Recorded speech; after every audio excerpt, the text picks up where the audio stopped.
Bapak Ibu hadirin jamaah. Bisa di zoom teman. Kalau harinya Jumat hari ini, Bapak Ibu jamaah zuhur. Pertama kita memanjatkan syukur kepada Allah Subhanahu Wa Taala yang dalam kesempatan kali ini kita masih diberikan nikmat yang menggunakan air, nikmat yang segar, nikmat yang betul-betul patut kita syukuri karena kita masih diberikan kesempatan, diberikan kesehatan untuk bersama-sama mengkaji ilmu yang mana janji Allah yarfa'illahu alladziina aamanu minkum walladziina utul ilma darajat. Bapak Ibu yang saya hormati, dalam surat yang saya bacakan tadi dari surat Al-Imran nomor 102 ayatnya memesankan pada kita bahwa hendaknya dari hari ke hari kita selalu meningkatkan takwa kita. Ini di dalam Jumat, di dalam sholat Jumat selalu dibaca oleh khotib karena kalau Jumatan itu minimal pesan-pesannya itu diharapkan sampai 1 minggu itu masih membekas. Dan sekali lagi pesan utamanya mesti kita diminta untuk bertakwa. Ya, ittaqullaha haqqa tuqatih wa la tamutunna illa wa antum muslimun. Bahkan sampai meninggal pun diharapkan kita dalam keadaan muslim. Ya, itu cirinya orang bertakwa. Nah, di dalam kesempatan kali ini izinkanlah saya memberikan topik yaitu tentang indikator orang-orang yang bertakwa. Apa saja indikator? Tentu indikatornya banyak, tetapi izinkanlah beberapa indikator yang saya sampaikan berdasarkan ayat-ayat Al-Quran.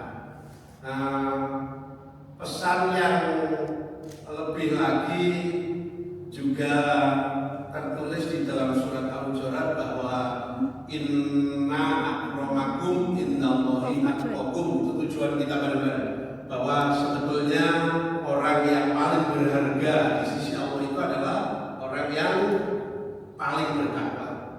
Ya, ini didukung oleh hadis yang diriwayatkan oleh Abu Hurairah, hadis Muslim, yaitu innallaha la yanzuru ila suwarikum wa amwalikum walakin yanzuru ila qulubikum wa amalikum.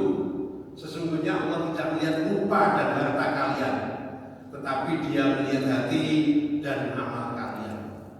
Bapak Ibu, dari sini ini kalau orang itu sudah bertakwa, maka kayaknya indikator-indikator yang akan saya bacakan ini menjadi salah satu cirinya.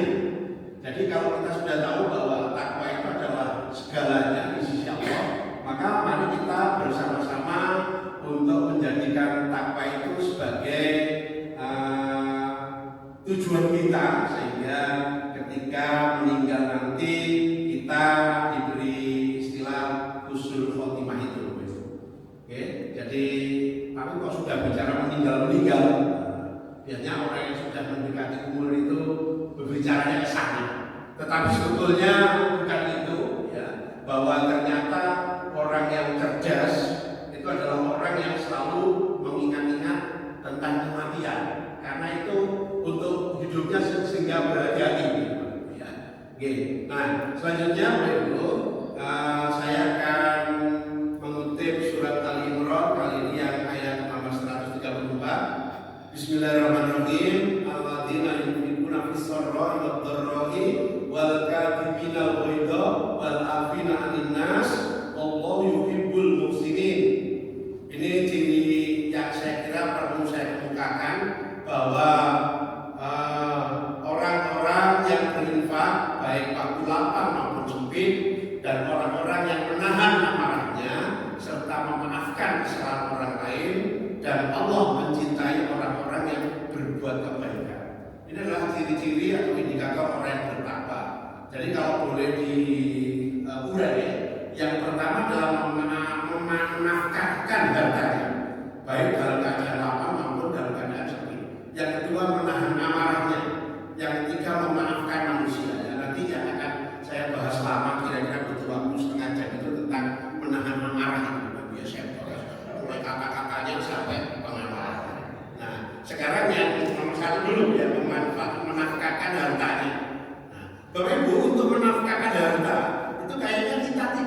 menunggu kaya.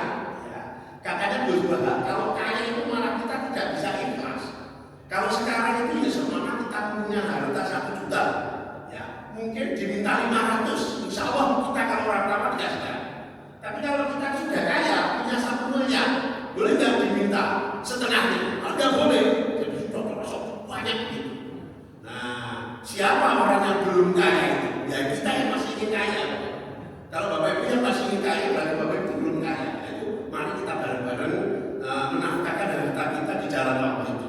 Ini mumpung Ramadan, tadi saya lihat ada yang mengedarkan banjir, ada yang di kampung itu ada takjil, itu mau satu ini kayak kabeh, mau satu ini, ya satu ini. Nah begitu.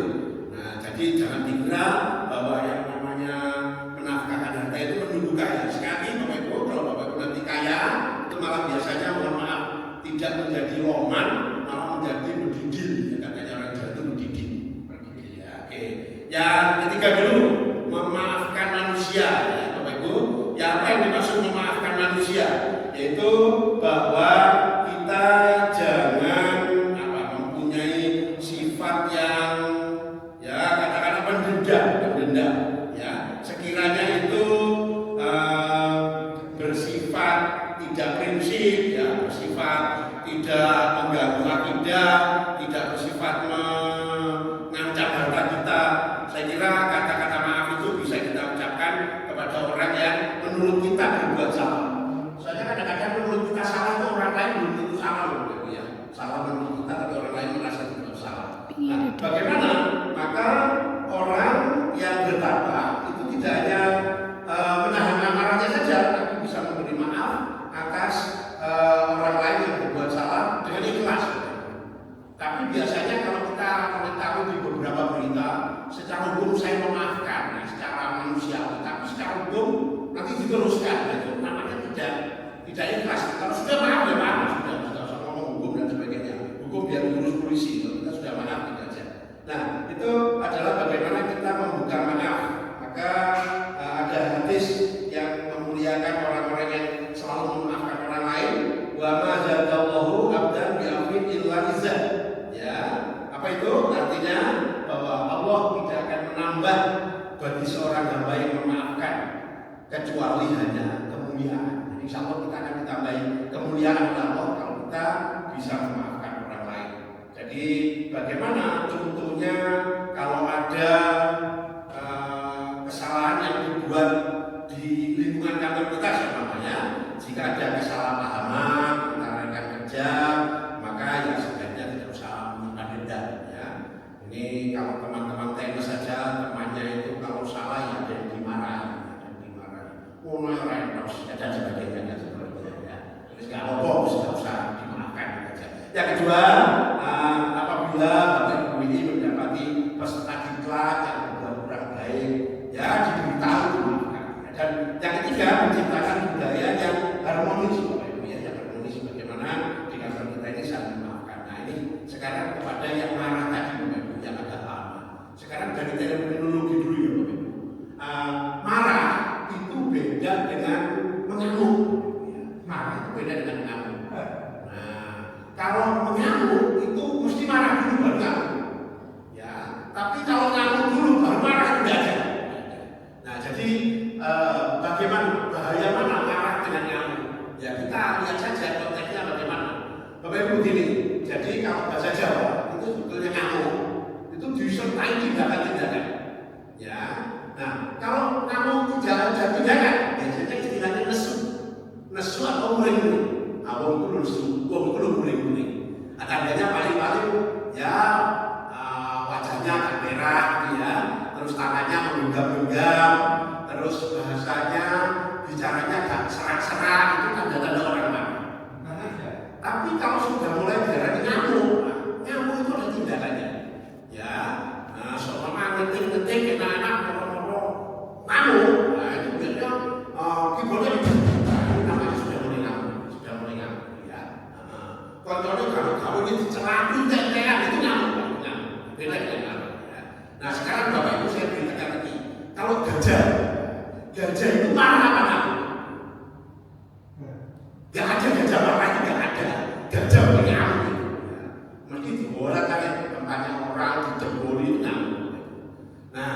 lagi, satu lagi, wong gendeng bicara wong gendeng. Orang yang tidak waras itu tidak ada waras itu menyamuk. Wong gendeng itu wong gendeng kamu, kalau wong gendeng nesu kan. Nah, oleh karena itu sebetulnya yang dimaksud kita bisa menahan diri itu dua-duanya. Selain menahan marah, juga menahan apalagi nyamuk ya. Jadi bagaimana kalau orang itu sampai ngamuk-ngamuk? Bagaimana kalau orang itu sampai marah-marah? Nah, itu dikatakan itu selemah orang yang lemah. Ya. Orang yang kuat itu adalah orang yang bisa menahan marahnya. Nah, saya kira Bapak Ibu bisa melihat kira-kira yang paling di kantor kita itu yang orang paling kuat menahan marah. Bapak Ibu bisa mencatatkan beberapa orang. Tapi ada juga yang manusia, Bapak Ibu juga bisa melihat orang itu. Ya. Nah, oleh karena itu sebetulnya menahan emosi itu tidak mudah. Marah adalah tanda tidak mudah marah, itu tanda ketakwaan. Ya. Orang yang bertakwa tidak melampiaskan kemarahannya secara langsung, tetapi mengelola dengan bijak. Ya. Maka sebetulnya ada hadis juga yang diberikan oleh Bukhari Muslim itu menjadi hadis yang sahih, Ibu. Laisa sadid surati inna masadidu alladhi yamliku nafsahu indal ghadab. Ya. Orang yang kuat bukanlah yang menang dalam berdebat, bukanlah yang menang dalam hal tenis, ya dalam hal tenis meja, tetapi orang-orang yang kuat adalah yang mampu mengendalikan dirinya ketika dia marah. Kalau ngamuk itu nggak bisa mengendalikan juga, kalau marah masih bisa. Jadi kalau ngamuk, janganlah kalian berdiskusi dengan orang yang marah. Orang marah aja jangan diajak diskusi, apalagi orang ngamuk. Nah, gimana sikap kita kalau ada orang ngamuk? Tinggal. Anggapan wong sing ngamukan. Tadi sudah saya beritahu, wong sing ngamuk itu koyo gajah, ya wong sing ngamukan itu koyo aja ngono ya, bukan mungkin begitu. Oleh karena itu Bapak Ibu, marilah di dalam puasa ini kita berusaha ketiga-tiganya tadi ya. Yang pertama adalah bagaimana kita menafkahkan harta kita semasa kita dalam masa sempit maupun dalam masa yang lapang. Yang kedua, bagaimana kita bisa menahan amarah. Dan yang ketiga, bagaimana kita bisa memaafkan orang lain. Maka kesimpulan yang bisa saya sampaikan, Pak katakan sengaja yang lain nanti tidak bisa di bulan Ramadan ini, mari kita jadikan momentum untuk meningkatkan ketakwaan kita. Apa itu? Yang pertama tadi adalah berbagi kepada sesama, baik materi, ilmu maupun waktu. Ini ada hal yang bagus, teman-teman selama Ramadan kalau pas ada tidak banyak kegiatan, kita berbagi ilmu, termasuk siang hari ini saya membagikan ilmu, saya belajar, Bapak belajar, dan Ibu belajar, itu adalah dalam rangka saling memberi. Maka kita sudah masuk dalam satu indikator, yaitu indikator orang yang bertakwa atau minimal yang ingin bertakwa.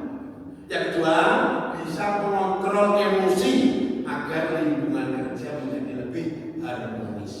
Ya, jadi jangan mudah marah, jangan ngamuk dan seterusnya.